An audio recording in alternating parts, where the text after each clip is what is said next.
Cara, beleza? Como é que vocês estão? Meus amigos, o Brasil não é para amadores nem para profissionais. Não importa para onde você olhe, tem sempre alguma confusão acontecendo. E o dia de ontem foi movimentadíssimo, em especial nas redes sociais, por conta de uma perícia divulgada pela Revista Oeste. Inclusive, é o primeiro tópico do vídeo de hoje, onde eu quero inclusive falar sobre um choque de perícias. Tem mais de uma. A esquerda também tem a sua perícia. E eu também quero trazer todo o contexto do que está acontecendo, sobre um padre, sobre uma CPI, que querem fazer na cidade de São Paulo. Quero mostrar algumas coisas para vocês, enfim. Tem muita coisa, algumas reflexões, para depois, e que eu acho que tem a ver, vocês vão entender o final desse tema, como se conecta inclusive com a questão da Choquei, regulamentação das redes. Enfim, quero mostrar uma entrevista da Fátima Pissarra, quero falar de regulamentação, quero mostrar algumas coisinhas que estão rolando que nos conectam também ao terceiro tema, Lula e Rede Globo. Tem um vídeo para mostrar para vocês, que o único vídeo tem 3 vídeos, né? É 3 vídeos, um atrás do outro, assim 2 minutos, que fala sobre Lula e a Globo. Primeiro é o próprio Lula, falando que ele já fez para ajudar a Globo. Depois tem lá o Paulo Henrique Amorim, finado, falando também algumas coisinhas. E depois um cara que eu acho que é de esquerda, falando também sobre o Lula e sobre a Globo. E que nos conecta com o tema seguinte. É um tema conectando no outro. Quero falar com vocês sobre lá o Fórum Econômico. Tivemos mais um discurso impactante, que deu mais um enquadro na turminha da elite mundial.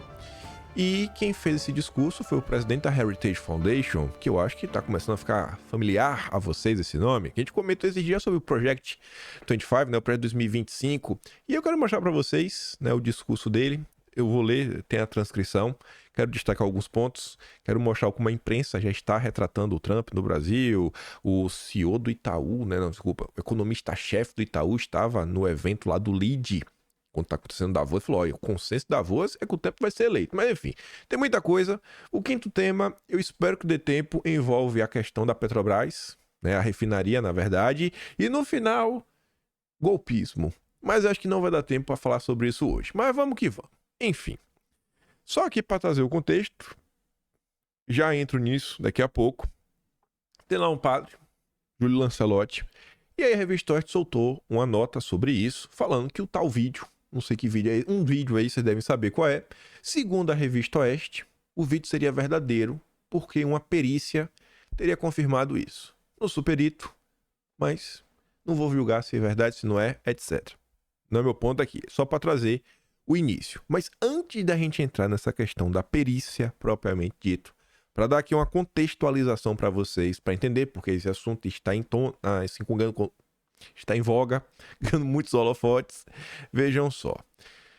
No final do ano passado, já estava tendo uma certa movimentação da Câmara de Vereadores do município de São Paulo, cidade de São Paulo, para fazer uma CPI em relação às ONGs da Cracolândia. E aí, estranhamente, o que é para investigar a situação calamitosa lá no centro da cidade de São Paulo, as ONGs, todo mundo direcionou a atenção para uma única coisa, o Júlio Lancelotti. De uma forma que estão tentando até descredibilizar a CPI, como se a CPI fosse só para ir para cima do Júlio Lancelotti. Isso tudo é muito estranho, porque, cara, todo mundo sabe que a Cracolândia é um problema. E as ONGs realmente podem, né, tá causando alguma coisa. Mas enfim, de forma totalmente orgânica, Kassab disse ser contra a CPI que mira padre Júlio Lancelotti. Padre? Mas acho que na verdade não mira ele, mira as ONGs que trabalham na Cracolândia. Aí vem o Dória. Minha solidariedade ao padre Júlio. Doei os direitos do meu livro, Poder da Transformação, para a Pastoral da Rua Arquidiocese de São Paulo, comandada por ele. Como prefeito e governador de São Paulo, testemunhou o trabalho solidário do padre Júlio Lancelotti com as pessoas em situação de rua.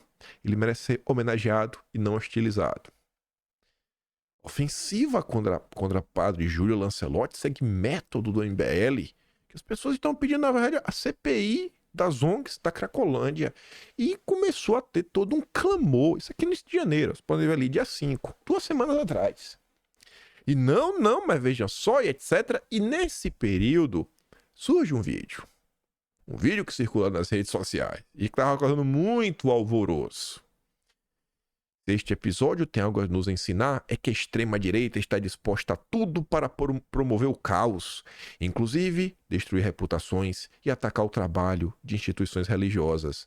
Não há limites para esses fascínoras, diz o Silvio Almeida. Se topar a CPI, a Câmara Municipal de São Paulo vai passar a mensagem de que é cúmplice disso. Do quê? De que quer investigar as ONGs que estão trabalhando na Cracolândia, porque a imprensa está desvirtuando o objetivo da CPI. Ex-ouvidor da polícia vai propor ao governo Lula campanha pelo Nobel para o Padre Júlio. Mariano, os coordenadores do Programa de Segurança Pública de Lula na campanha de 2022, deve procurar o Silvio Almeida como primeiro passo para a mobilização. É uma cretinice da extrema-direita esta tentativa de CPI para atingir o Padre Júlio, que também foi um dos responsáveis pelo programa Braços Abertos, voltado à Cracolândia, na gestão de Fernando Haddad como prefeito de São Paulo. Aí, nesse momento, você já deve estar com dúvida de mim. Por quê? Você vai acreditar nesse cara aqui, que tem um bigode, ou você vai acreditar na Globo, na Folha? Ela, pô, já tá todo mundo falando que é uma CPI para investigar o padre. Será que realmente não é para investigar o padre? Ou é para investigar as ONGs, como você está falando? Vamos tentar buscar essa resposta. Vamos tentar. Vereadores retiram apoio, mas CPI que mira Júlio Lancelotti segue viva na Câmara. Entenda por quê. Isso porque os vereadores que anunciaram a retirada da assinatura o fazem em sentido simbólico, uma vez que o pedido de CPI já foi protocolado, com no mínimo 18 assinaturas, como determinado pelo regimento interno, não há mais como remover a assinatura de algum parlamentar. Aí vem a Folha. Bancada evangélica dá sobrevida à CPI que mira Padre Júlio Lancelotti. E tá aí, ó, é o foco. Padre Júlio. Mas não é as ONGs, Kim. Vamos dar uma olhada. Os membros da bancada, que possui 17 dos 55 vereadores, têm sugerido a Rubinho que evite a vinculação pública da iniciativa ao Padre Júlio Lancelotti, pelo menos enquanto a pressão pública está forte. A proposta de CPI protocolada em dezembro não menciona o paroco. Eu não grifei pra gente grifar junto assim, pra gente ler, a gente grifa de novo. Não menciona o paroco. Mas seu autor o coloca como principal alvo em publicações nas redes sociais. Isso aqui tá meio relativo. Isso está com cheirinho de relatividade, de opinião do jornalista da Folha de São Paulo. Em textos mais recentes, ele já afirma que não está perseguindo religioso e que as ONGs que atuam no centro de São Paulo são foco da investigação. Veja como as coisas já começam a mudar. Mas a imprensa está fazendo questão de vender para a opinião pública que esta CPI não presta e que esta CPI é sobre o padre. Eu acho que a imprensa está querendo que a Cracolândia continue do jeito que está. Ou então tem alguma coisa lá que não pode ser descoberta. Aí vamos voltar. Perícia. A perícia direita falou que o vídeo é verdadeiro. Eu não sou perito. E no final do dia, eu acho que perícias privadas, elas podem ajudar a defesa ou a promotoria, etc. Mas a única perícia que eu acho que realmente entra assim pra valer coisa é quando for uma perícia técnica da própria polícia científica. E o que eu quero comentar sobre esse caso da perícia? É engraçado porque a turma da esquerda criticou muito a Revista Oeste ontem. Nossa Senhora. DCM, Revista Fórum, Diário do Centro da DCM, GGN, Brasil 247, jornalistas, né, do consórcio, todo mundo estava criticando a Revista Oeste. Todo mundo jogando pedra. Mas eu quero focar aqui na Revista Fórum. A Revista Fórum, quando estava tendo toda a confusão, saindo essas notícias, isso no início de janeiro, agora dia 6, a Revista Fórum postou o seguinte, ó, exclusivo. Perito consultado pela Fórum afirma que o vídeo é falso. O vídeo é falso. Vídeo é falso. Vídeo é falso. Fala, tem deepfake. Deepfake. Deepfake. Eu não sou perito. Sei. Eu quero destacar aqui. Segundo a turma da esquerda, é falso, mas tudo que a esquerda faz é verdadeiro. Pois bem, essa mesma revista Fórum, em junho do ano passado, publica essa nota. Bomba. voz da ligação que afastou Apio não é do juiz. Diz parecer técnico. Não é do juiz. Não é do juiz. Porque naquele momento tinha tido uma nota. Foi publicada inicialmente no Globo, falando o seguinte, não, vamos recapitular o caso. Isso aqui vai estar lá, tá até no Atlas de junho, se vocês forem olhar. O filho de um desembargador, o Malucelli, recebeu um telefonema, um trote, cada um enquadro nele. E aí foi denunciado que quem tava passando esse trote era o Apio, juiz lá da Lava Jato. E falou, ó, é o Apio. Aí teve uma pessoa que falou, a voz parece do Apio, aquele juiz que acena Lula 22, né? Lula 22. Aí a esquerda, sua defesa, falou, não, fizemos aqui uma perícia, a perícia da esquerda. A perícia da esquerda falou que não é o Apio. Não é, confie na esquerda. Confie na esquerda. Tudo bem. Sabe o que foi que aconteceu quando o tempo passou? 4 de janeiro. Na CNN, o juiz Apio admite conduta imprópria ao fazer ligação oculta para sócio de Sérgio Moro. A tal perícia da esquerda que diz que não é a voz do Apio, o próprio Apio assumiu que a voz é dele. Você tá entendendo como são as coisas? Isso daqui não faz com que a perícia que a revista Oeste apresentou seja verdade. Só mostra que a esquerda é hipócrita. Porque a última vez que apareceu uma perícia de esquerda, passou um tempinho, foi fake news, né? Porque o próprio Apio desmente a bomba. Essa é a esquerda. Toda a sua hipocrisia. Aí, teve muita confusão na internet, com vários perfis. Tinha uma galera que não tava nem pra nenhum tipo de diálogo, que é o petista comedor de grama. Porque feno tá caro, né? O cara come o que acha, né? Mato, não é nem grama. Grama é coisa de rico. Comedor de grama, de mato. O que ele vê por aí, ele tá mastigando. Aí tinha outros perfis, mais coisa. E aí algumas pessoas estavam destacando o seguinte: não, velho, você tem que ver uma coisa.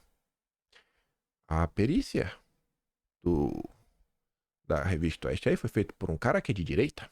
Tem fotos isso, tem foto aquilo, outro, etc, tudo mais. Pelo que eu vi, a perícia tem muitas páginas.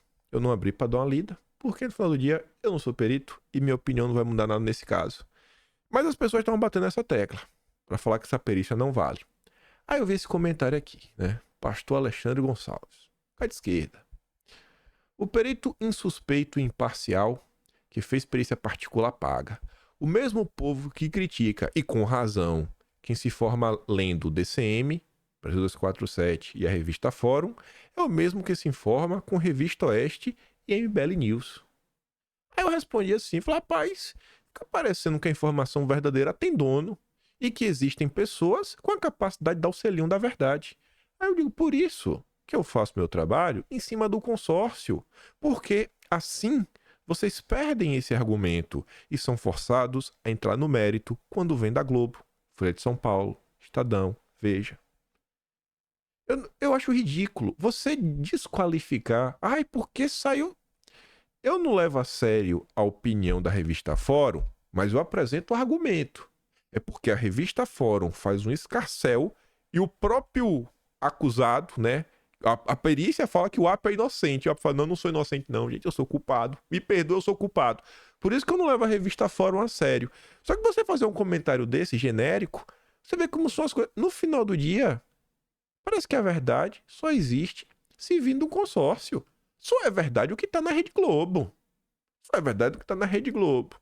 Depois de eu comentar, assim, por coincidência, ele fez essa postagem aqui, ó. Um caso que deveria ser até a esfera policial e virou rinha de peritos contratados a soldo. Se você é de esquerda ou direita, escolha um dos peritos para chamar de seu. Parece que esses lunáticos esqueceram da polícia oficial, da polícia científica. Fujam para as montanhas. Ele viu que falou besteira e voltou um pouco atrás. E o que eu posso falar para vocês é o seguinte. Se essa pesquisa de esquerda tiver errada, ou seja, o vídeo é verdadeiro, não vai dar nada. Dificilmente vai dar alguma coisa. Dificilmente a imprensa vai abafar, etc, tudo mais. Agora, se a perícia direita não conseguir comprovar ou realmente não for verdadeira, ih, rapaz, aí vai dar pano pra manga. Vai dar pano pra manga. Eu já vi esse filme, e a turma já tava lá gritando, ó, por isso que tem que censurar, por isso que tem que ter regulamentação das redes, etc, tudo mais. Espero que todo mundo esteja aí, né, trabalhando com a verdade o tempo inteiro. Eu não sou perito, não tenho como atestar nada. Eu tô querendo trazer aqui para reflexão para vocês. Agora veja, como o tema principal, é só a gente vai ao tema principal. Eu fui dar uma olhada, né, coloquei perícia, Lancelotti. Os 3 vídeos, os 3 primeiros sites que aparecem são Revista Oeste, Era do Poder, o Brasil Sem Medo. Até o momento, não tem nenhum site do consórcio falando sobre o caso. Mas quando teve lá o vídeo do início, etc e tudo mais, na época teve sim matérias falando, a extrema-direita está levantando teoria das conspiração contra o padre, que isso, que aquilo outro, etc e tudo mais. E aí, um caso, que realmente eu acho que era para ser um caso de polícia, um caso de CPI, você vê que ele começa a virar, sabe, eu acho que é importante saber se quem tá no vídeo é o Lancelotti ou não, eu acho que isso é importante, mas o foco principal de tudo isso que está acontecendo, para mim, devia ser isso daqui, ó.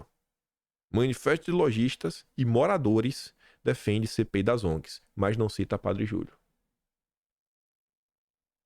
E por que deveriam citar o padre? Porque a CPI das ONGs é isso daqui.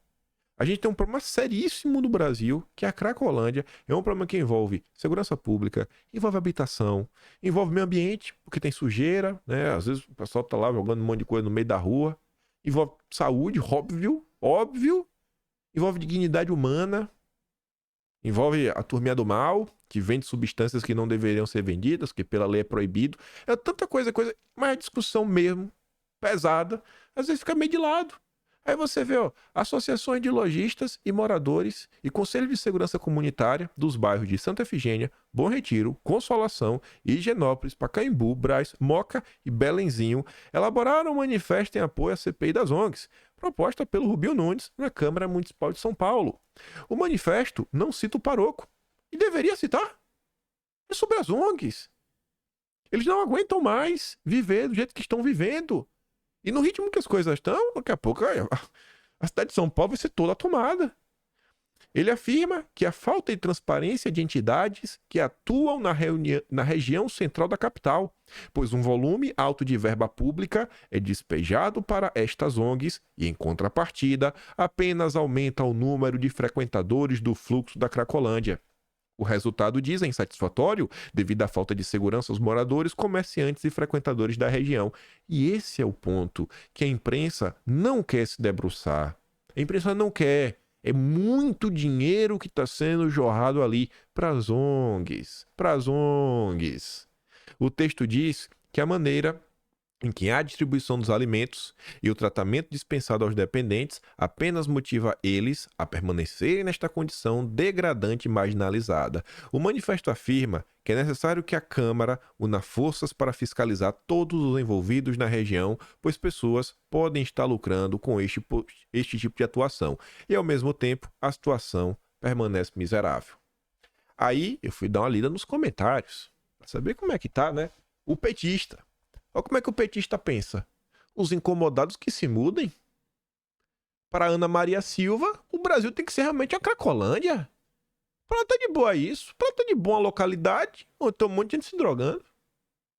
São os petistas que assinam a Folha de São Paulo. Aí tá ali outro, Marli Moras Garcia.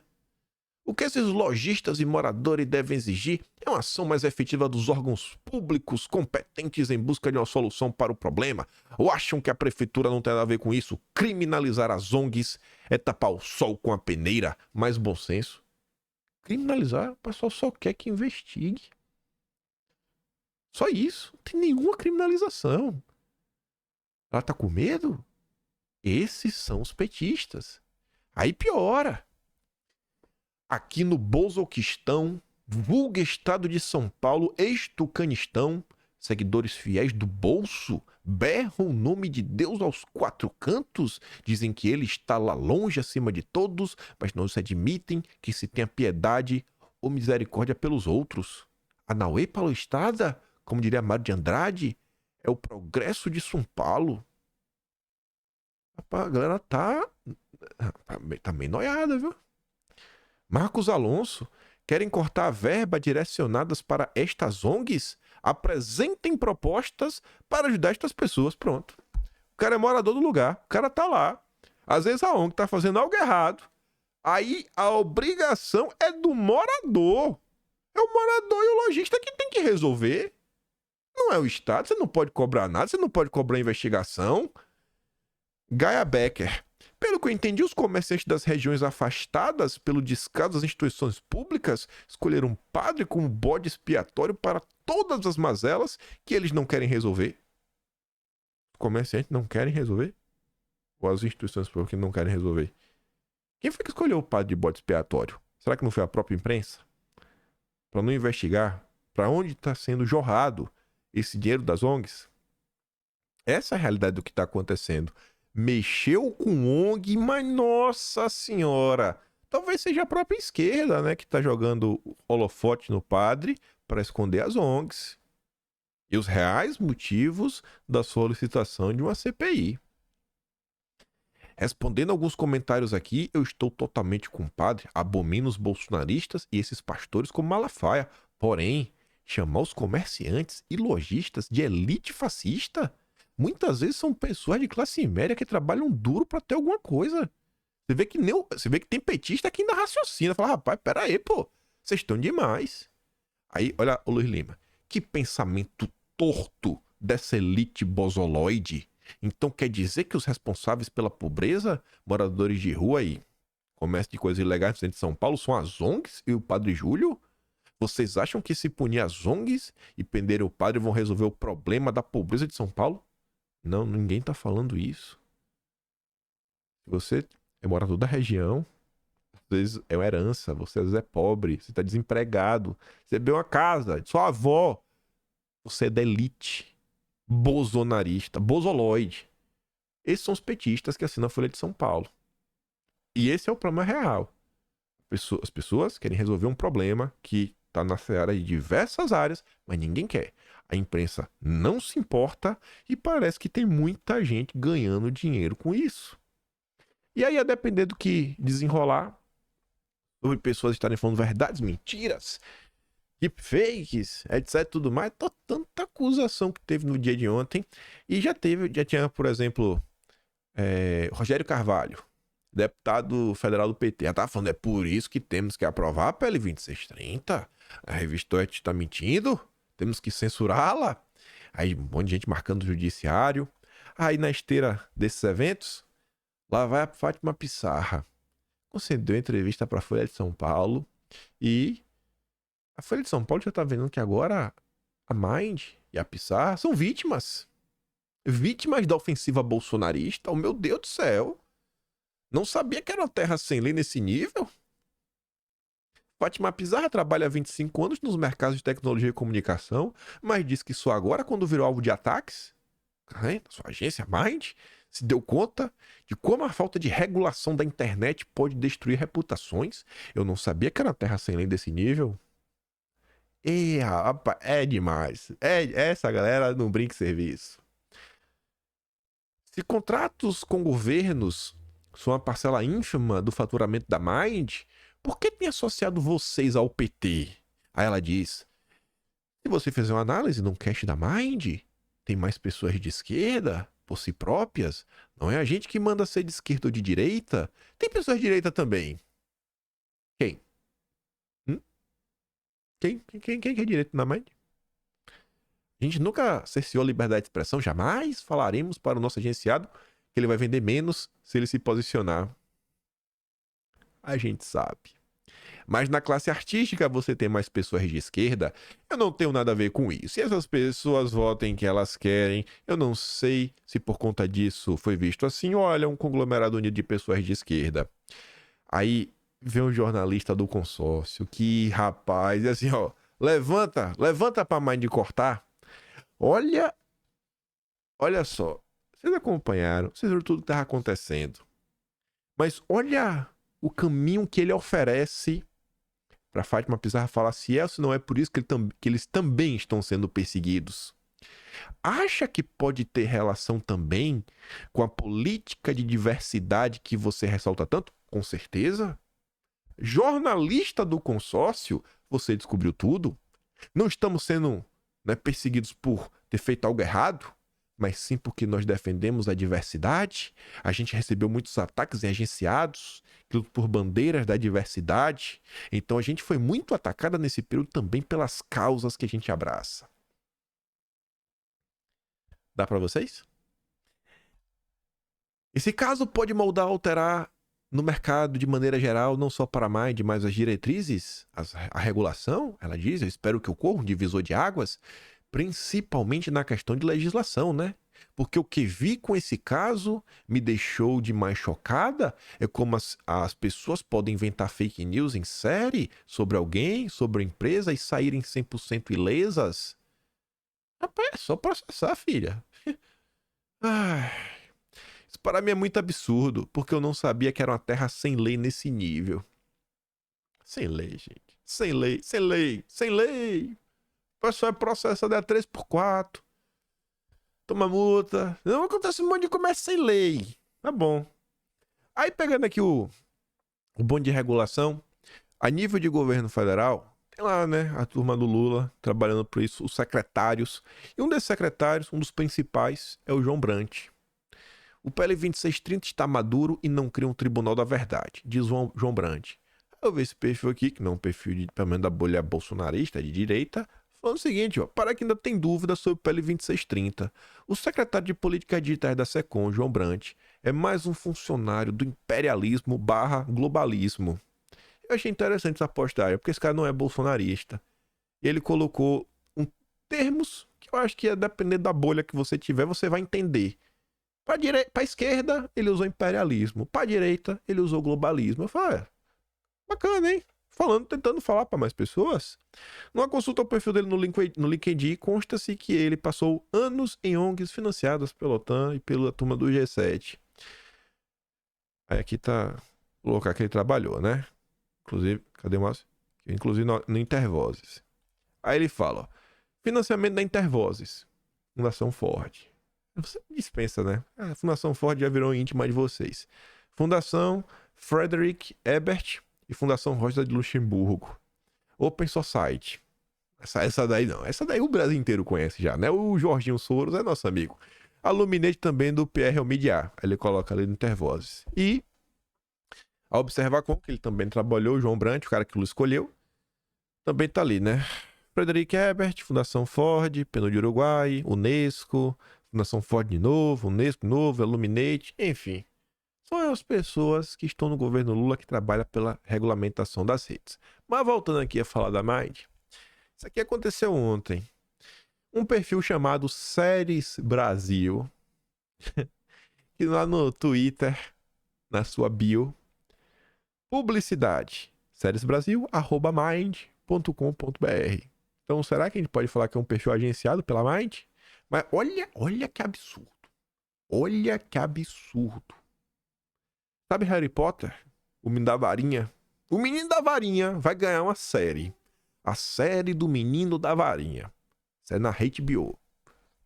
Também conhecido como HBO. A série da HBO do Harry da varinha vai ter como produtora executiva ninguém mais, ninguém menos do que a autora do livro. A criadora de Harry da varinha vai ser produtora executiva. Meu Deus.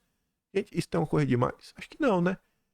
Um fã normal ou uma pessoa normal ia falar, olha, a HBO está tentando fazer uma série relativamente fiel à história do Harry da varinha. Uma pessoa normal pensaria isso. Não, a turma da Mind. A turma da Mind destaca que a preconceituosa em relação à pauta da diversidade, a fóbica da J.K. Rowling é confirmada como produtora executiva. Aí se você reclama, o Ítalo Petraglia, ele entra aqui, ó. Você acha que pode ter relação com a política de diversidade que você ressalta tanto? Aqui, ó. O Ítalo Petraglia está atacando, rapaz, os agenciados da Mind. Como assim você está mostrando? Qual é o seu problema, Ítalo? Qual é o seu problema? Eles estão defendendo a bandeira da diversidade. Eu acho absurdo também. Eu acho que a série do Harry da Varinha tinha que ter outra pessoa de produtor executivo. Só porque ela é a inventora da série. Aí ela inventou a série, ela inventou as histórias, ela escreveu todos os livros. E aí ela tem... Não tem que fazer parte, não. Não, é melhor a gente chamar alguém que escreveu, sei lá, Caverna do Dragão. Já pensou um mix, um crossover? Caverna do Dragão com Harry da Varinha. É isso. Ou então chamar o cara que fez Teletubbies. Quem sabe colocar Marlene Matos. Marlene Matos entrega. Daí, vamos fazer uma petição. Vamos ligar pra Mind, todo mundo. Vamos mandar um e-mail hoje. Mind, vamos fazer uma baixa assinada do Avaz, que é bom. Que a Avaz é da turma do consórcio e da turma globalista. A turma do Soros, do Luminator Media. A gente pega a Avaz, faz uma baixa assinada, uma petição mundial pra Marlene Matos virar produtora executiva. Pronto. É sensacional. O Harry da Varinha vai sair da nave da Xuxa. Gente, é um absurdo o que tá acontecendo nesse país. Assim, cara, você vai acreditar nos seus olhos ou você vai acreditar na turma da Mind? Aí, pegando essa questão de diversidade, muita diversidade, eu adoro a diversidade. Quem não gosta de diversidade, né? Quem gosta de ver no mundo preto e no branco? Aí, pior, se você falar isso, aí você tá sendo preconceituoso com cegos. Qual o seu problema? Qual o seu problema com os daltônicos? Você tá achando ruim? É poucas cores? Não falei isso. Me perdoa, não me cancela, diverso. Aí, esses dias eu tava assistindo o Roda Viva com a Raquel de Queiroz. Aí perguntaram pra ela aí sobre umas coisas aí da obra dela, relação com a Rede Globo. E você vê que nada é por acaso. É um passo atrás do outro. Esse daqui é o Roda Viva de 1991, o ano que eu nasci. Escuta só. Sou idiota, um instrumento mágico, maravilhoso, etc e tal. Agora, em geral, mal empregado, né? Mas que a gente sempre... Agora, as novelas podem ser boas, podem ser ótimas e pode ser péssimas. Mas você não seria uma a adaptação do livro meu foi péssima, foi uma traição, principalmente ao meu pensamento. Imagina uma novela minha que era racista e antissemita. Ué, Não tinha sentido. Botaram personagens, criaram personagens racistas contra negros e um personagem antissemita. quem que fez isso? Quem foi o miserável que fez isso, dona Raquel? Quem foi que ousou distorcer a história da senhora pra botar militância e jorrar ódio na sociedade brasileira? Que isso é um absurdo. Vamos ter que resolver. Como que era demais. Eu tive uma grande conversa com o doutor Roberto, mas a novela já estava feita e eu já tinha gasto o dinheiro que ele filme pago. E então chegamos a um acordo que se a novela fosse vendida, não, meu nome, repetido ou vendido, meu nome não apareceria nos créditos. Mas aí você rompeu com a televisão? Pelo menos me desinteressei. Aí o esperto foi o doutor Roberto que lhe pagou imediatamente para você gastar o dinheiro. Eles pagam antes a gente. Bom, essa pergunta sobre televisão foi feita também pelo Marcelo Brás. Sabe que TV é essa, né? A TV do Dr. Roberto. A TV do Dr. Roberto é puro ódio. Ódio. E não é de hoje. A TV do Dr. Roberto. E a Raquel achou ruim porque botou diversidade. Aí pegando aqui o bonde da TV do Dr. Roberto, lá vem a Cláudia Raia. A importância da Lei Rouanet é total para o musical brasileiro? Me magoa no analfabetismo em relação a isso? Diz Cláudia Raia, que vai interpretar aí Tarsila do Amaral em Tarsila Brasileira, peça de cartaz no dia 25. Lei Rouanet é indispensável, diz Cláudia Raia. A milionária Cláudia Raia. Tem que ter mais, isso mesmo. Vamos fazer uma petição no Avaz, pedindo mais dinheiro pra Cláudia Raia. Rapaz, meu Deus do céu, hein? Como levar este país a sério? É um tapa na cara todos os dias. Você acorda com um tapa na cara, você sai de casa com outro tapa na cara, você anda no transporte público com vários tapas na cara, trabalha recebendo tapa na cara, chega em casa tomando tapa na cara. E ainda você termina o dia com a mensagem do banco falando que você tá com débitos de tapas na cara. Você não tomou o suficiente. Mas vamos continuar. Ainda falando da Globo. Ontem eu vi isso daqui, eu achei engraçado. Quem assistiu a live lá do Talking Show, eu falei dessa linha. E não é uma coisa que eu falei só lá. Eu já falei isso, inclusive, algumas boas vezes no Pânico. Algumas mesmo, assim, sei lá, para mais de 10 vezes. Uma que eu tenho certeza que eu lembro que eu falei isso foi quando o Lula tava no BRICS. Que foi em vídeo, eu mostrei a incoerência do Lula no vídeo falando o seguinte, falei, Gente, olha que absurdo. O Lula vai no BRICS, vai falar, tem que combater o neocolonialismo verde. Aí eu trazia, era um tweet do Metrópolis, que tava ao recorte do vídeo do Lula. Aí depois disso, em vídeo, ou foi antes desse vídeo, eu mostrava a nota da Folha de São Paulo, que antes, assim, 10 minutos antes do Lula falar isso, ele estava na reunião com empresários para falar que o Brasil vai ser a nova potência verde, que vai avançar com a agenda verde, etc, tudo mais. Eu falo, olha a hipocrisia. O cara faz o discurso da boca para fora, mas quando você olha as ações concretas do Lula, bicho, não tem como levar a sério. Quando rolou isso, depois que rolou isso, né, a minha primeira aparição no Pânico após esse evento, eu levantei essa bola. Porque eu lembro que teve lá uma discussão sobre BRICS, etc, tudo mais. Eu falei, gente, conversa mole, não caio nessa. Discurso é discurso, ações práticas são as ações práticas. Porque daquilo ali pra frente, não rolou nenhuma movimentação grande no BRICS, mas não passou, sei lá, 3, 4 meses, o Lula tava em Nova York, fazendo emissão de títulos soberanos do Brasil, na bolsa de lá, com evento, com jantar com a BlackRock, chamando pra investir no Brasil. Assim, é outro patamar. Lula estava na ONU lançando o 18º ODS, coisas concretas para avanço de uma agenda ideológica. Aí, aqui, né? Monopólio de mídias no Brasil. Infelizmente, o governo Lula sancionou a lei PL 7/2023, que aumenta o poder dos grandes grupos de mídia, como a Globo, etc., contradizendo o que havia prometido em campanha. Eis a lição: ignorar o que é dito em belos discursos e prestar atenção na legislação. Aparece ali um rapaz que não é de direita, deixa bem claro. Se o Lula fizesse metade do que ele diz nos discursos, estaríamos muito bem. O discurso é progressista, mas as práticas é da pior direita fisiológica. Então, né? Agora que presto atenção, noto que o que Lula diz em discursos é bem diferente dos fatos reais. Acredito que tem a mão a orientação do marqueteiro. Discursos que vendem a imagem de Lula, PT, como sendo anti-americano, esquerdista e tal, para neutralizar as críticas, os fatos que comprovam o oposto. Aí, tá aqui o que o Lula falou, né? 2022. Lula volta a defender a regulamentação dos meios de comunicação. Ou a gente faz um novo marco regulatório para a comunicação no Brasil, ou a gente vai continuar sendo vítima da expoliação de meia dúzia de famílias que mandam na comunicação brasileira. A gente quer uma coisa muito bem democrática, mas não pode ser uma democracia que só interessa aos donos dos meios de comunicação. Essa era a promessa. Na prática, toma apoio para a Rede Globo. Toma apoio para a Rede Globo. Ah, Lulinha. Aí teve a questão da refinaria, né? Glaze detona a Globo após campanha contra a Petrobras. Pensam que é deles, mas é do povo brasileiro.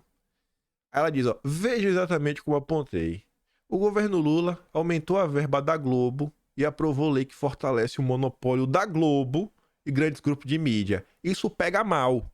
Aí surgem falas do PT, da Glaze, detonando a Globo, sem nenhuma consequência real, mas que neutralizam as críticas do gado. O gado petista, o Globo sai Glaze. Vocês conseguem ver, gente, o Lula brigando com a Globo? Imagina, a gente aqui, a gente de direita, a gente olha aqui, né? A gente fala, rapaz, olha, os petistas estão acreditando que o Lula e a Globo estão brigados. Ah, meu Deus do céu, não é possível. Não é possível, não é possível. Notei também que toda vez que surge uma crítica apontando com fatos, o alinhamento do Lula com o amigo Biden, com o tio Sam, 5 minutos depois surge alguma fala do Lula, alguém do PT, fazendo alguma crítica clichê, sem consequência real, aos Estados Unidos. É tipo um limpa-barra que eu vejo ocorrer direto aqui.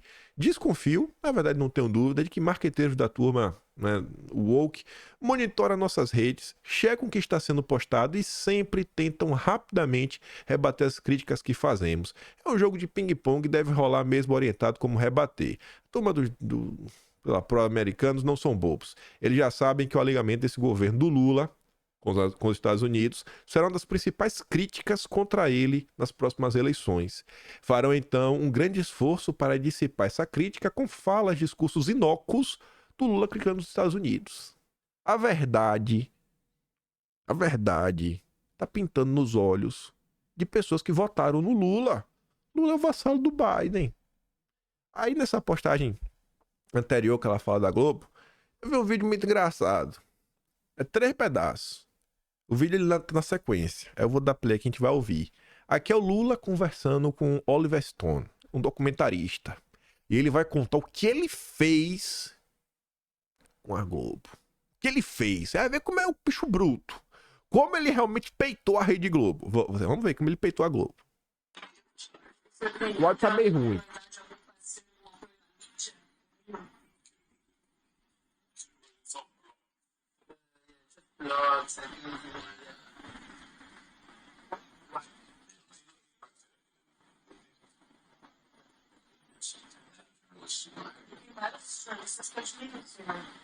Aqui, ó. Quando eu fui presidente, governei de forma republicana. A Rede Globo estava quase quebrada. Nós ajudamos. Eita, Lula! Dá-lhe! E o meu amigo Roberto Requião contou a seguinte história. Ele foi visitar o presidente Lula logo depois de eleito e contou ao Lula. Eu cheguei lá no Paraná, tirei toda a verba de publicidade que ia para a Globo e botei na Secretaria de Educação e na TV Educativa. E fortaleci a TV Educativa. Fiz um acordo com o Chaves, entrei na Telesul, comecei a ter um acesso internacional no Paraguai, no Uruguai, na Argentina, e não dei dinheiro para a Globo. Aí o Lula se virou e falou, Requião, que ideia boa, vai ali na sala ao lado e conta isso pro Disseu. Aí o Requião foi lá e contou tudo pro Disseu. O Disseu ouviu. E falou, mas Requião, nós já temos uma televisão. Qual? A Globo. Eles achavam que tinha Globo, mas não. Não tem não. Você vê Requião, né? A gente comentou do Requião esses dias, que postou a foto de uma picanha cara, criticando o Lula. Isso não é aleatório. O Requião, rapaz, velhinho, né? Acredita, quase tipo Dona Benta. Parece até o Ricardo, parece que é irmão do Ricardo Noblar. Tava lá, foi, peitou, cortou dinheiro da Globo, fez, aconteceu. Achou que tava, sabe, trabalhando contra o imperialismo. Aí foi falar com o Lula. Não, é boa, falar com o Disseu. O Lula não queria resolver, né? Falar que o Disseu resolve. Aí ele falou, irmão, a Globo é nossa. Para. A Globo é nossa. A Globo é nossa. É a nossa TV. Tá fechadinha com o PT. Tá fechadinha pra destruir o Brasil. São inimigos da pátria. Estamos do mesmo lado. Do lado pra destruir o país. Pode dar dinheiro de volta. Dá o dinheiro de volta. Dá o dinheiro de volta da Rede Globo. Aí continua. A mídia é extremamente importante nisso também. A mídia joga contra. Joga contra. E aí a sua questão, né? Quer dizer, porque eu gostaria de saber, eu quando tive a oportunidade lá em Brasília e tal, eu perguntava, me diga um negócio, como é que alguém com 80% de popularidade não aproveita isso e acaba de uma vez com aquele cancro, aquele câncer que todos vocês sabem qual é? Pois é, né? Todo mundo sabe qual é. É uma empresa aí de TV. O cara tinha 80% de popularidade. Podia fazer acontecer da cambalhota por fim, de uma vez por todas, a mídia golpista e nunca acabou. Na verdade, ele salvou a empresa, né? E segue jorrando verbas públicas nos seus aliados. O discurso do Lula é uma coisa. A coisa que ele faz, a ação, tá em outro patamar. Tem que prestar atenção nisso. Aí você vê discurso versus ação. O Lula vai lá, faz o discurso. Não, porque eu fazer isso, fazer aquilo outro. Aí dá 2, 3 gritos. Nós vamos ver. Na hora de tomar uma ação real, não faz nada. Não faz nada. Ele deixa alguém fazer só pra tentar enganar a trouxa. Aí você vê ali, ó, Breno Altman.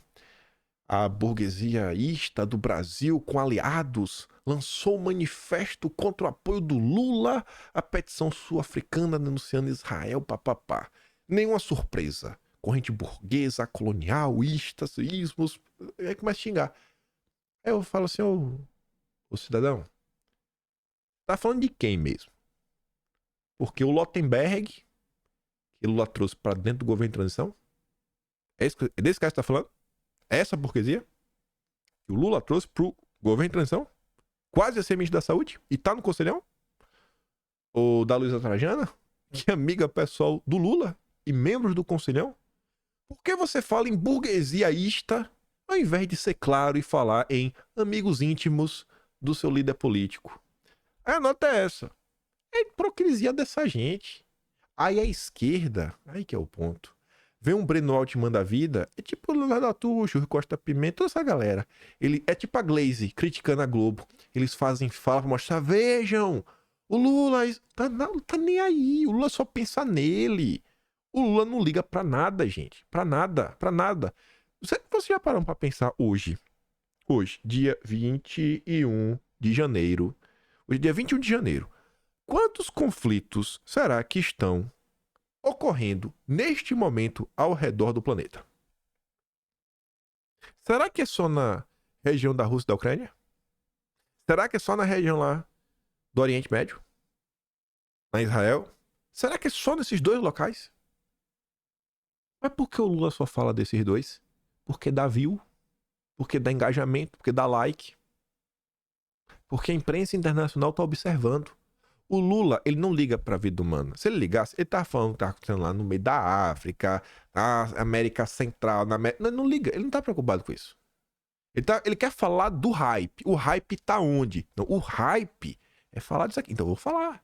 Porque quer ganhar o Prêmio Nobel da Paz. Aí o Breno Altman mostra a indignação. Mas tá ali, ó. Empresários fazem abaixo-assinado contra o apoio do Brasil. Quem assinou? Luísa Trajano, Pasternak, Arthur Grimbal, Ellen Grace, Fábio Coelho, Lautenberg, Sérgio Zimmermann, Roberto Gianetti da Fonseca, Walter Chaca, Fábio Colete Barbosa, Bruna Lombardi, dentre outros. Eu marquei 3, porque são os 3 que são membros do Conselhão. Do mesmo jeito que o Lula não tá nem pra nada, tu acha que essa galera tá realmente preocupada em alguma coisa? Não tá preocupada com coisa nenhuma. Tu tá no Conselhão e tu tá... Se você realmente tivesse insatisfeito com o que o Lula tá fazendo, você não tava no Conselhão. Você não tava. São cúmplices. Cúmplices do governo Lula. Sabe? Tá achando ruim, cara? Pede pra sair do Conselhão. Sai do Conselhão e começa a criticar de verdade. Aponta. Aí faz diferença. Mas desse jeito, é um faz de conta que acontece. Só trouxa que acredita. Aí, continuando. Vamos entrar agora em algo mais sério. Algo concreto, algo real. Críticas de verdade. Eu acho engraçado assim as coisas. Eu falo pra vocês, eu falo assim, gente, eu sei que quando não dá pra comentar assunto em vídeo, eu nem fico chateado. Porque eu sei que não é o dia. Porque vai acontecer alguma coisa, que vai surgir um assunto novo, que esse assunto vai fazer mais sentido lá na frente. Esse material do Júlio, eu tô com ele desde o Rio de Janeiro. Vai ficar assim, não é momento de falar em vídeo. Tá. Eu sempre falo, tem mais coisa que eu leio e que eu separo do que vai em vídeo. No Atlas e aí de qualquer jeito. Já tá separado. Tem muita questão mesmo assim ligada à eleição também, que às vezes nem tô trazendo, mas vai parar no Atlas. Aconteceu ontem a questão lá da perícia. Eu falei, pô, vamos trazer, vamos agora explicar pro pessoal o que é que realmente tá acontecendo na CPI. Momento perfeito. Aí esses dias, totalmente de forma desproposital, tava acompanhando algumas coisas, assistindo uns podcasts internacionais, e o pessoal falando do Project 2025, Heritage Foundation. Eu comecei, peguei, dar uma olhada, etc, mas pronto, virou aquele vídeo. Aí eu tô passando na rede social, ontem mesmo, é dia 20, tá vendo ali, ó, ontem. Não é aleatório. Aí eu tô vendo o pessoal postando ali, ó.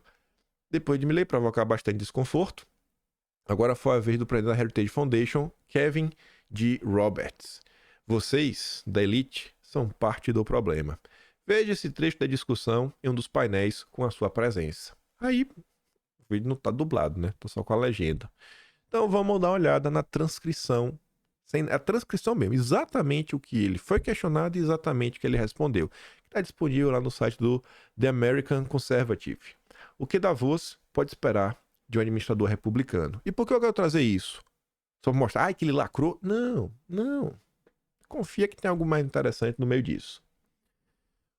O moderador começa perguntando: se a administração de Trump chegar, que tipo de pessoas você acha que seriam os tipos de pessoas que ele trariam, né? O que é povoar a máquina? O tipo de pessoa que entrar na próxima administração conservadora será governada por um princípio: destruir o domínio que as elites políticas e os tecnocratas não eleitos têm sobre a pessoa média.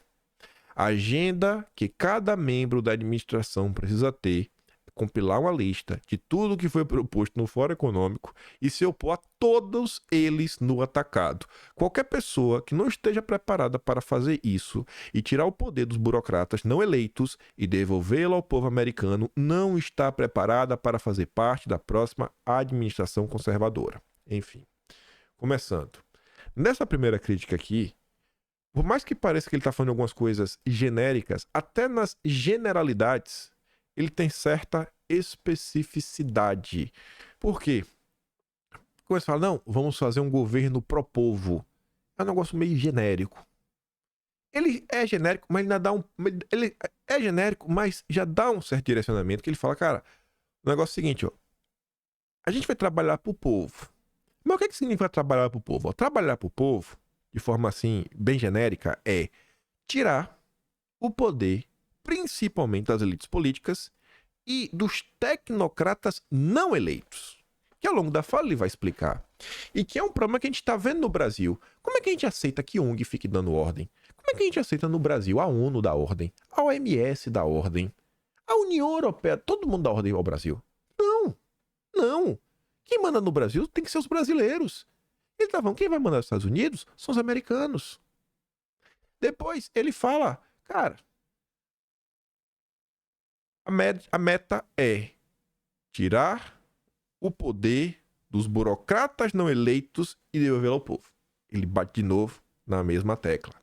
E quando você olha, não só o discurso dele, mas diversos influenciadores, youtubers, sabe, o pessoal todo aí, jornalista da direita, você vê que esse discurso ele meio que vai se repetindo, ele vai ecoando, vai gerando uma caixa de ressonância.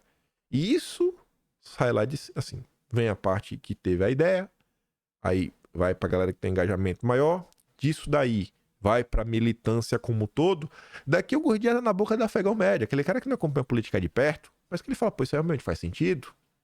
Isso daqui tem total ligação com o quê? Com o Project 2025, quando você traça as linhas gerais e você tem alguns direcionamentos, ainda que cada pessoa vá concordar com o projeto global 70%, o 70% que todo mundo concorda e bota para frente daquele projeto, ele ecoa de uma forma tão forte que o 100%, sabe, ele é absorvido por todos. O que eu quero falar com isso? O cara vai lá, um fala, eu discordo aqui da parte do agro e de mineração. Mas ele concorda com os outros. Então, ele não vai entrar em embate. Ele não vai fazer questão de falar do que ele discorda. Ele vai focar no discurso, no 70% que ele realmente acredita. Que ele fala com convicção, fala com a verdade. Aí vem outra pessoa que concorda com Minas, mas discorda de educação e outro. Então, ele deixa isso de lado e ele fala com convicção. Então, daqui a pouco, cada um fazendo um pouquinho, no final do dia, o projeto, o grosso, você vê, cara, existe uma unidade. Existe uma agenda. E você vê que as pessoas minimamente sabem o que pontuar. Não fica um discurso vazio. O militante, que no final do dia é a pessoa mais importante de todas. Porque é o único que consegue chegar no cara que não acompanha a política. O político ele pode fazer o que quiser, ele pode fazer mil comícios, ele pode botar anúncio, TV. Ele não chega no cara que não acompanha a política. Mas o militante sempre. O militante tá no trabalho, tá na escola, tá no ônibus, tá na vizinhança, tá na festa, ele vai lá, troca conversa. Às vezes uma conversa pequenininha é o que precisa para na frente o cara ter uma decisão. Quando o militante tá bem informado, é um estrago. A tia do Zap com informação na mão, estrago. Aí continua o moderador. O que o novo presidente Trump significaria com retribuição? Você mesmo disse que quem não estiver com o programa não estará na administração. Uma coisa que Davos, você poderia dizer que as pessoas vêm aqui defender a democracia liberal. Então, se a ideia é que isso está varrido para debaixo da mesa faz parte da ideia, espero que não seja isso que ele quer dizer. O que você acha que ele quer dizer com retribuição, né? O cara lá do Klaus perguntando para ele. E aí o Robert diz, é ridículo que você ou alguém descreva Davos como uma pessoa que protege a democracia liberal. Você não protege democracia nenhuma. É igualmente ridículo usar a palavra ditadura em Davos e direcioná-la ao Trump. Na verdade, acho um absurdo. Mas eu vou me afastar dessa crítica construtiva e, em vez disso, eu vou responder a sua pergunta e serei substantivo, né? Você que bem didático, objetivo, substancial. Fale coisas concretas. O Trump, se ele for o próximo presidente, aliás, eu penso que seja quem for o próximo presidente conservador irá assumir o poder das elites, que mencionei anteriormente. Mas o que quero levar para casa daqui, a razão pela qual eu estou aqui em Davos, é explicar para muitas pessoas nesta sala e que estão assistindo, com todo o respeito, nada pessoal, mas que você faz parte do problema. Antes de fazer esse discurso, se não me engano, no dia 12, no site da Heritage Foundation, o Robert falou, eu vou explicar para vocês para que eu vou para lá. E o cara foi para fazer exatamente o que ele tinha dito. Isso daqui é algo louvável, porque isso aqui mais uma vez mostra um sentimento de grupo. E o cara não tá indo pra aparecer, pra ganhar like. Você vê, eu estou indo, gente, pra fazer isso. Pra promover isso, pra avançar com esse tipo de agenda. Ele não tá indo lá só pra falar da Heritage Foundation. Ele não tá indo lá pra falar do Roberts. Ele tá falando de um grupo, o qual ele faz parte. E outras pessoas também fazem. Um dia a gente vai ter isso. As elites políticas dizem que as pessoas comuns, em 3, 4 ou 5 questões, que a realidade é X. Quando na verdade a realidade é Y. Temos como exemplo a imigração. As elites dizem que nas fronteiras abertas e até mesmo imigração ilegal são aceitáveis. A pessoa comum nos Estados Unidos diz que ambos lhe roubam o estilo de vida americano. Eles estão certos. O Trump assumirá isso em nome do americano médio. Já deu uma porrada, apontando um caso concreto que eu duvido que vocês nunca ouviram a discussão falando sobre crise migratória. Quando você tem um projeto, cara, você vai ali em cima. Você sabe onde bater. Você não fica apertado na entrevista. As elites também nos dizem que a segurança pública não é um problema nas grandes cidades. Basta viajar para Nova York, Washington, Dallas, Texas. A pessoa comum dirá que a falta de segurança prejudica não apenas o estilo de vida americano, mas também a sua vida. O presidente assumirá isso. E olha como ele é descarado, né? O estilo de vida americano. Que estilo é esse? Eu não sei. Mas tem o American Way of Life, né? A galera fala do americano, né? O cara se sentir assim, aquele senso de pertencimento, de grupo, de país. Pô, eu sou americano, cara. Eu quero o estilo do meu país. O senso de... Assim, isso não é aleatório. Um discurso dele não é aleatório. Aí um discurso dele viraliza. Lava a alma. Você acha que foi à toa? Ter um projeto é essencial. Vou insistir nessa tecla até um projeto aparecer. Até aparecer alguém com muito mais capacidade do que eu. Em terceiro lugar, creio que o favorito no Fórum Econômico são as alterações das mudanças climáticas. As elites dizem-nos que temos uma crise existencial com as chamadas alterações. Tanto é verdade que o alarmismo possivelmente é a maior causa de crise da saúde, né? Cucu, meio biruta. As soluções, como se sabe, a pessoa média, são muito piores e mais prejudiciais e custam mais vidas humanas, especialmente na Europa, durante o período que é necessário o aquecimento do que os outros problemas. Quarto ponto, a comunada, aquele país vermelho, o adversário número 1, não apenas dos Estados Unidos, mas também da libertação das pessoas no planeta Terra. Não só nós em Davos não dizemos isso, como também damos uma plataforma aos comunas. Conte com Trump para acabar com esse absurdo. E quinto, enquanto estamos aqui sentados, outra organização supranacional, a OMS, está a discutir imposição de agenda de ideologia de gênero ao sul global. Estas são as práticas que estão a ser revistas, se não rejeitadas, pelos países do norte da Europa. O novo presidente, especialmente se for o Trump, irá, como você gosta de dizer, confiar na ciência. Ele compreenderá a realidade biológica básica, né, dos dois lados. E você sabe por quê? Não por causa de retribuição, não porque ele seja um ditador, mas porque tem um poder do povo americano por trás dele. E aqui no ponto ele está abordando soberania nacional, os burocratas não eleitos, uma agenda totalmente ideológica, e ainda faz... Você acha que isso é... Você acha que o cara pensa nisso assim à toa? Não, como é que eu junto aqui as agendas mais diversas? Isso daqui é tipo que eu falei pra vocês aquele dia sobre conselhos, que eu falei, conselho de empresas. Mas, pessoal, às vezes, a gente consegue, através de uma pauta que no primeiro momento pode não parecer, a gente consegue tanta coisa dela. A gente vai nessa questão de, pô, agora vem a B3, a Bovespa, fala, não, tem que ter diversidade, isso, aquilo, no conselho das empresas. A gente entra nessa campanha, nessa batalha, apresenta um plano de lei, falando, cara, não tem nada a ver com isso, o dono da empresa escolhe quem ele quer. Critério aí meritocrático, ele decidir. Você não tem que se meter nisso. Aí você ganha apoio de setores do mercado, que lá na frente pode te apoiar, a empresa familiar, uma coisa ou outra, que esse apoio pode se virar naqueles grandes eventos e falar, cara, pô, baixa a temperatura aí pra sair de Bolsonaro, tá ruim, bicho. Tá ruim. O que é que vocês estão fazendo com o país? E pode ser, às vezes, um cara desse lá na frente falar, cara, bicho, não dá mais pra ficar de boca aberta. Não dá mais pra ficar. Procura um deputado aí, cara bom, que esses que lutarem pela gente. Vamos desses caras na campanha desses caras? Vamos ver se estão precisando de um apoio para uns vereadores? Porque a gente tá vendo que realmente não dá pra ser mais empresário grande no Brasil se não tiver um braço na política. E ainda você, numa batalha como essa, que no final do dia você tá meio que combatendo ideologia de gênero no mercado financeiro, você pode criar algum tipo de jurisprudência para aplicar em outra área. Então, assim, a galera tá pensando. Tá pensando. Não estão dormindo no ponto. Não estão lacrando na rede social. Não estão lavando a alma. Lavar a alma, um discurso desse empolga. O cara tá falando isso de caso pensado. Assim, cara, vamos construir um negócio sério, coeso, que dá pra colocar em prática.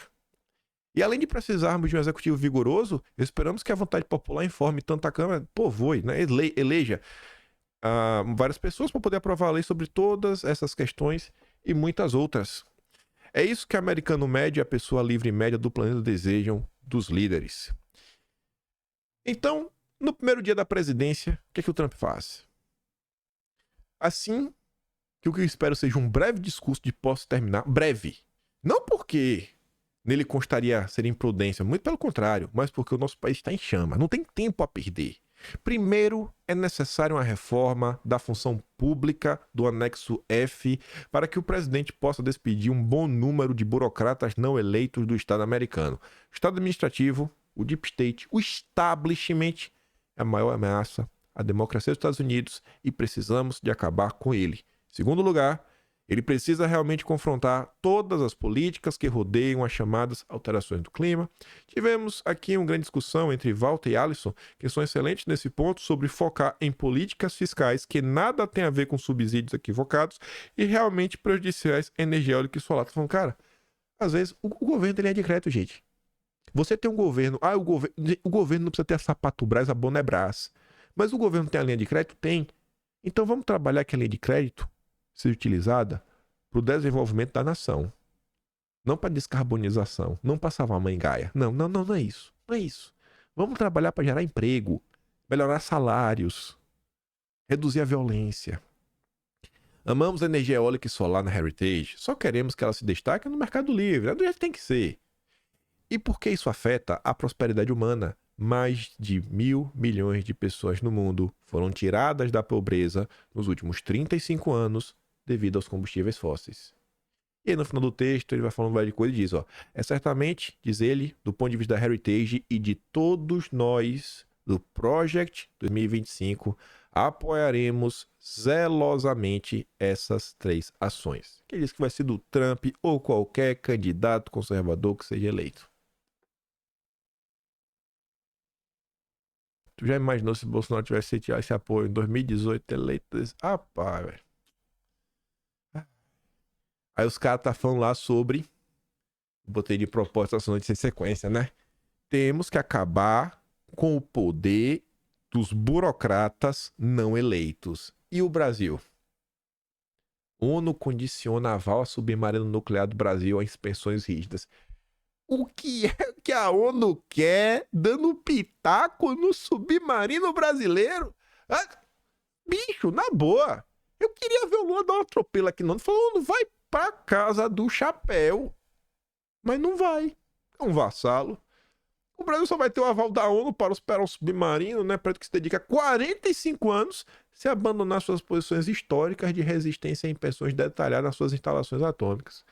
É legítimo. Se o país quer ter tem de fazer um acordo com a AIEA, Agência Internacional de Energia Atômica, que será muito estrita no regime de inspeções. Ele afirma que as negociações incluirão um problema central para o Brasil, que é a origem do combustível nuclear. Apesar de dominar o ciclo completo de produção, o país não tem capacidade hoje para fazê-lo de forma certificada. Não tem um selo. Tu vê como são as coisas? Lá tá se discutindo. Vamos dar uma banana para a ONU. Vamos retomar a soberania nacional. No Brasil vocês têm tecnologia, vocês levaram 45 anos, mas vocês não têm um selo. E a gente não vai liberar. Vou fazer o que a gente quer, não vai liberar. Aí você vê nessa questão meio verde, né? Aí no próximo dia 13, você tá vendo lá o que a galera tá falando. Vamos trazer desenvolvimento pro nosso povo. Aí tá ali o ongueiro André Trigueiro. Até rima. No próximo dia 13 tem leilão da NP. 603 blocos. Um negócio grande. Para a exploração de petróleo e gás.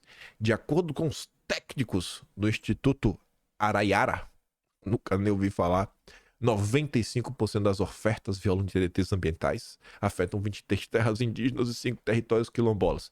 Aí eu fui olhar o site. E a Araiara. Clima Info, Observatório do Clima, que foi um grupo, né, é uma junção de várias ONGs que se deu após uma reunião do SAID. O ICS, tá conhecido de vocês, da Anatone. Se vocês colocarem no Google Araiara Corruption, em inglês, 350.org, vai ser redirecionado para um site. Uma página, um post no Facebook de uma postagem que está em inglês, feito por um perfil de algum lugar da América Latina, que não é do Brasil, falando desse grupo ou coisas estranhas. Mas enfim. Ainda tem um trigger ali, né? É que era para conectar com a questão lá da Petrobras, vai ficar para amanhã.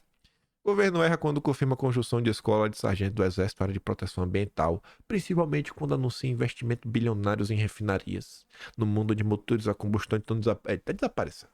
É porque o pobre não tem mais carro, né? O pobre agora tá cada vez pior, de bicicleta. Aí, Brasil. João Paulo Pacífico, de 45 anos, é fundador do grupo de investimento Gaia. A mãe Gaia. Escritor ativista, conselheiro do Greenpeace e entusiasta do MST. E o que tem a mais? O início que eu não li. Saiba que é um brasileiro multimilionário que quer pagar mais imposto. Não é que ele quer pagar mais. Ele quer que exista uma regra para os outros pagarem mais e ele também. Os outros são vocês, viu? Os outros são vocês também. Enfim. É uma coisa bem comentar. Então, nós que era falando assim, se o Trump voltar, vai ser bom para comunar. Os comunistas vão adorar.